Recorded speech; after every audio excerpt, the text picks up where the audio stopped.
Well, there are more international students than ever in the United States. That comes from the Institute for International Education, which has been measuring this since 1949. Almost 8% more this year, and that hasn't happened since the early 80s. It also means the foreign-born make up the biggest percentage of university students in recorded history. But Syracuse University doesn't even crack the top 100. I spoke to the director of this school's International Center, who says they're growing just as fast as everyone else, though. We're growing pretty much on the same at the same rate as the rest of the nation. And usually that kind of situation is something they welcome, despite the added workload.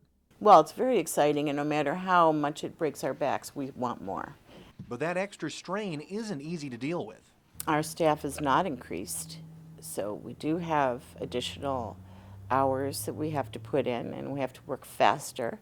And it didn't help that after 9/11, the Homeland Security Department created a database of all international students. We have to have 4 people, a team of 4 people, to manage that the university database is speaking correctly to the Homeland Security database. And tighter laws can mean disappointment for some students. There are issues where some students that are accepted don't get their visa, and you just wonder why.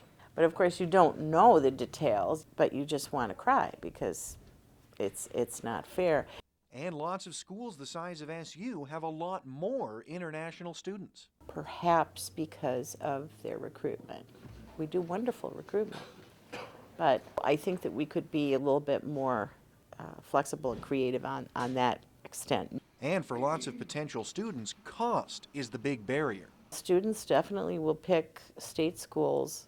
They're great state schools too, because they're a third of the cost. And one of those state schools nearby SUNY Binghamton is number 59 on the list. They've got way more international students than SU, despite having far fewer students overall. And the international students I spoke to here had one unifying concern. They say they wish immigration regulations weren't such a hassle. Live on SU campus, Tyler King, NCC News.